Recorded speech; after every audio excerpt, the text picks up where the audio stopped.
일부에 이어서요, 세 분 모시고 이야기 나눠보도록 하겠습니다. 더불어민주당 선대위 현근택 대변인, 국민의힘 선대본부 이두화 대변인, 그리고 주진희 기자 나와 있습니다. 다시 인사드리겠습니다. 네. 안녕하세요. 네. 네, 먼저 주진희 기자, 오늘 투표 얘기 먼저 하고 넘어가겠습니다. 오늘 35만 명이 나올 수 있다. 코로나19 확진자가 이렇게 예측이 되고 있는데 확진자하고 격리자들 투표 시간이 정해졌잖아요. 그거 한번 설명해 주시죠. 네, 지난번 사전투표 때 혼선이 있어서 이번엔 좀 변동이 있습니다. 외출 허가 시간은 확진자의 경우는 20분 늦춰져서 5시 50분부터 이제 외출이 가능하고요. 투표 가능 시간은 지난번과 똑같이 6시부터 7시 반까지입니다. 하지만 이때까지만 도착하면 투표는 가능한데 그래서 아무래도 기다리다 보면 7시 반이 넘어갈 수도 있고요.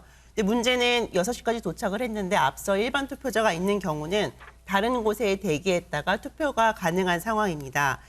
또 이제 이런 경우에 휴대전화에는 확진이나 격리 통지 외출 안내 문자를 가지고 가서 보여줘야 하고요. 또 지난번 사전투표와는 달리 이번에는 직접 사전투표함에 표를 넣을 수 있게끔 조정이 되었다고 합니다. 네. 이 부분이 아무래도 그 확진자와 격리자 이런 투표 상당히 숫자가 많잖아요. 이것도 영향이 아무래도 클 수밖에 없겠어요. 그렇죠. 지금 이제 두 가지 정도인데 하나는 지난번에 사전투표 때 나왔습니다만 사실 6시까지라고 하지만 6시 딱 끝나지 않거든요. 그럼 이제 6시까지 오시라고 했는데 확진자나 격리자들이. 근데 이분이 그럼 기다려야 되는데 사전투표 때도 보니까 밖에서 추위에 기다렸는데 동사무소나 이런 데들이 또 실내 공간이 마땅치 않습니다. 그럼 밖에서 기다려야 되는데 제 생각에는 뭐 무슨 버스라든지 아니면 이런 게 있으면 모르겠지만 그렇지 않으면 이분들이 또 코로나라는 게 또 추위에 있으면 안 되는 거거든요. 근데 저녁 때는 제가 보기에 온도를 보니까 그렇게 높지 않아요, 기온이. 그래서 아마 추위에 떨게 되지 않을까 좀 걱정이 되고요. 사실은 이제 확진자분들이 아마 그런 걸 우려해서 투표를 안 할 수도 있지만 저는 그런 좀 세심한 배려들이 필요하다. 그래서 아마 조금 늦게 나오실 생각도 있는 것 같은데 또 늦게 나오면은 또 7시 반까지는 가야 되거든요. 그것도 좀 시간이 아쉽습니다. 국회에서는 처음에 9시까지 했었는데 그래서 그런 부분이 좀 아쉽긴 하지만 그래도 방역에는 뭐 지금 코로나가 그렇게 심각하진 않고 치명률 높지 않기 때문에 다들 투표에 참가해 줬으면 좋겠습니다. 네. 이두화 대변인께서는 이 확진자의 영향이 있을 거라고 좀 보십니까? 근데 지금 그 사전 투표에서 워낙 그 선관위가 무능하고 부실한 모습을 보였기 때문에요. 제가 아까 심판이란 말씀을 드린 거는 그 선관위의 그런 태도에 대해서 주인인 유권자로서 심판하는 모습을 보여야 된다 이런 말씀이었는데요.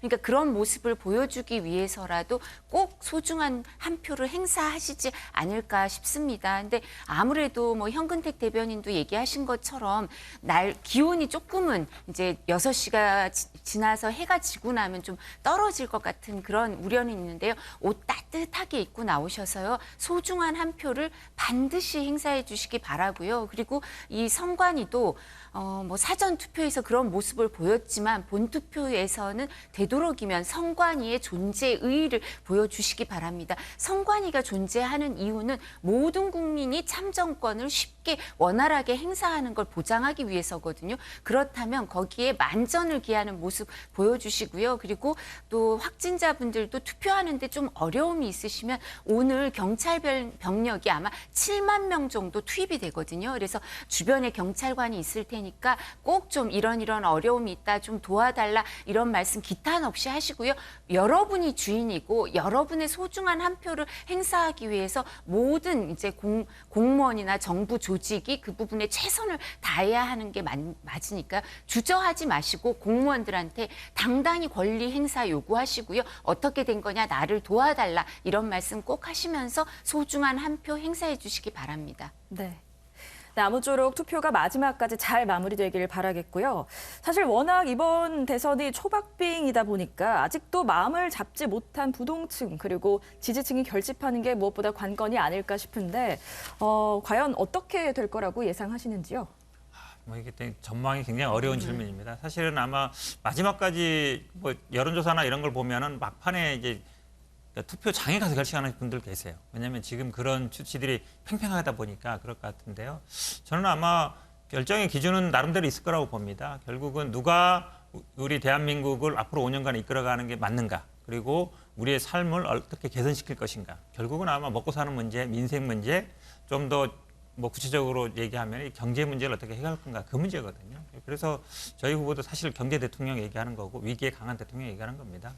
사실 과거를 어떻게 뭐 조사하고 과거에 어떻게 살피겠다 이거보다 미래로 나아가는 이게 굉장히 중요한 것 같고 아마 우크라이나 사태 보면서도 지금 이제 한반도 평화가 굉장히 중요하다 이런 생각을 하는 것 같습니다. 그러니까 지금 뭐 기름값도 갑자기 오른다 그러고 러시아 제재로 동참하다 보니까 러시아에서 지금 우리나라도 뭐 우려국으로 지정하면서 경제도 이제 어려워지고 있거든요. 그런 상황들에서 이 위기 상황을 돌파할 후보가 누구냐, 내 삶을 5년 동안 지켜줄 후보가 누구냐 이제 그런 고민을 할 것 같고 뭐 이재명 후보한테 선택해주길 저희들은 바라고 있습니다. 네.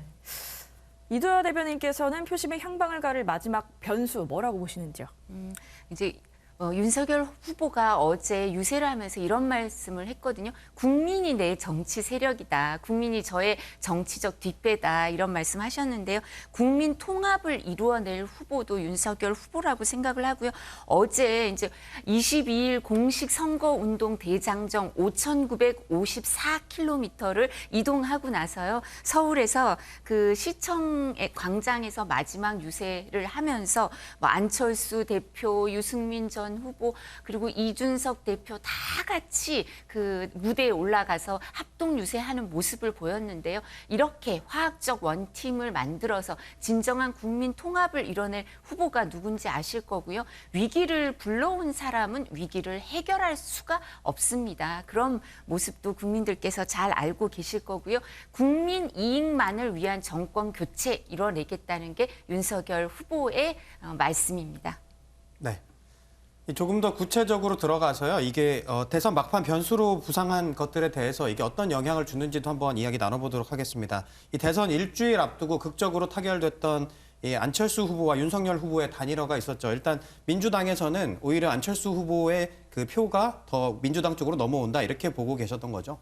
그렇죠. 당초의 예상은 이제 단일화하면 굉장히 불리할 거다. 왜 그러냐면 단일화했을 경우에는 어쨌든 안철수 후보가 가기 때문에 불리할 거로 봤고 사실은 이제 단일화로 뭐 DJP 연합이라든지 이제 그런 걸 이제 많이 보지 않았습니까? 근데 단일화 그렇게 매끄럽게 안 됐어요. 왜 그러냐면 단일화 처음에 여론조사를 하겠다 그러는데 여론조사 안 받았고요. 그다음에 안철수 후보가 계속 뭐 끝까지 완주한다.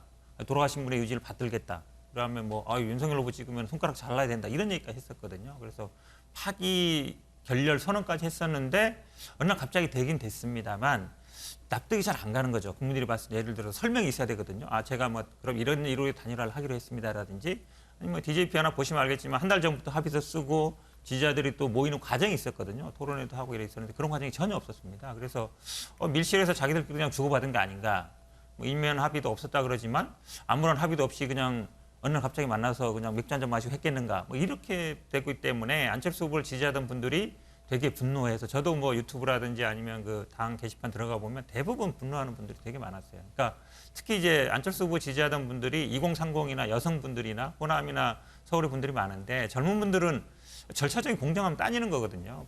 내가 지지했던 후보가 왜 갑자기 단일화를 입장을 바꿔서 단일화를 하는데 설명이 없느냐. 물론 뭐 지지자들한테 설명을 했습니다만 들어봤는데 그냥 죄송하다 이거밖에 없어요. 구체적인 내용, 예를 들어서 뭐 그럼 어떻게 정부를 구성한다든지 아니면 내가 왜 그만뒀다든지 내 말을 그전에 했던 걸 왜 번복한다든지 설명이 없었거든요. 그런 분들에 대한 분노가 있어서 저희들은 아마 사실은 단일화라기보다는 사퇴와 지지 선언이 더 정확한 표현인 것 같습니다. 사퇴와 지지 선언 이후에 역풍이 불고 있다 이렇게 보고 있습니다. 네, 저희가 사실 단일화 이후에는 여론조사가 그렇게 많지 않았기 때문에 알기가 어려웠지만 아까 이도하 대변인께서도 말씀해 주셨지만 오히려 국민의힘으로 집결했다 이렇게 보고 계신 거고요. 예, 저희가 이제 공표 금지 기간 전에 단일화를 가정해서 여러 여론조사는 있었죠. 근데 말씀하신 것처럼 이제 단일화가 이루어지고 나선 그 효과가 어떻게 여론조사로 직접적으로 이어지는지는 수치를 저희가 말씀을 드릴 수는 없거든요. 그렇지만 그 전에 이제 공표 금지 기간 전에 여론조사를 가정해서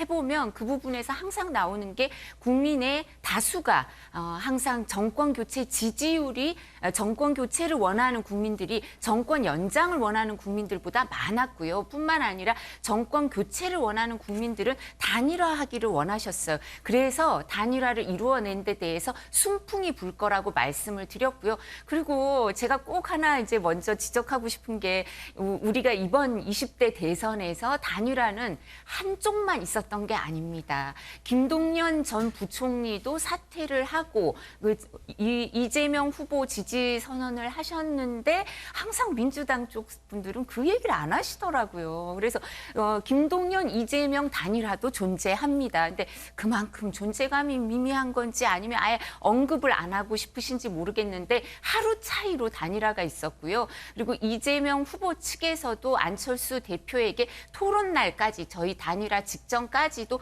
계속해서 여러 제의를 했었다고 안철수 대표가 얘기를 하고 있습니다. 뿐만 아니라 안철수 대표는 손편지라든가 안철수 TV를 통해서 지지자들에게 여러 가지 설명을 해드렸고요. 그리고 민주당에서 뭐 하들짝 놀라서 긴급 회의를 본 것만 해도 긴급 회의를 한 것만 해도 안철수 대표가 그리고 윤석열 후보가 같이 하는 모습이 그만큼 민주당에게는 큰일이었구나. 저희는 긴급 회의 안 했거든요. 그래서 그런 부분 말씀드리고자 하고요.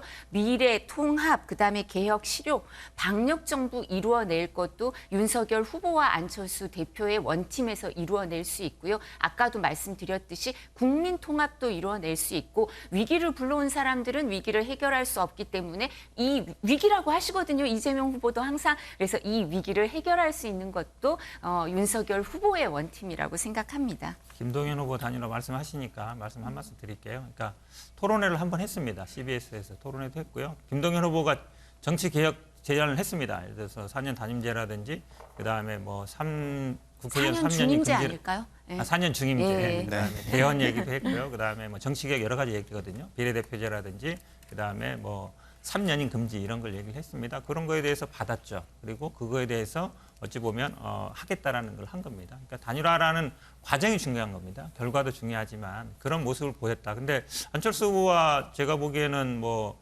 윤석열 후보는 물론 뭐 합의문은 결의문은 봤습니다. 구체적인 내용은 없어요. 그냥 뭐 앞으로 잘해보자 이거밖에 없었거든요. 그래서 좀 모습이 좀 다르다 이렇게 말씀드리고 싶습니다. 아니, 근데 제가 꼭 하나 드리고 싶은 말씀은 정치 개혁은 정권 교체로 이루어질 수 있고요.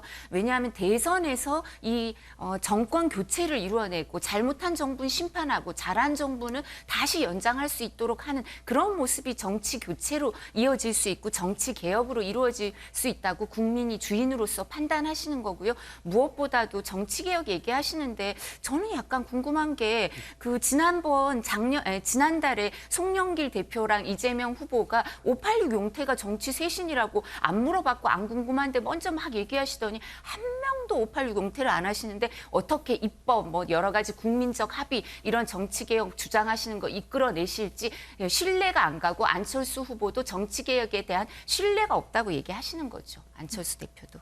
네, 알겠습니다. 오늘 두 분 말씀은 여기까지 듣도록 하겠고요. 모두 꼭 투표하셔서 본인의 권리를 꼭 행사하셨으면 좋겠습니다. 두 분 여기서 인사 나누도록 하겠습니다. 고맙습니다.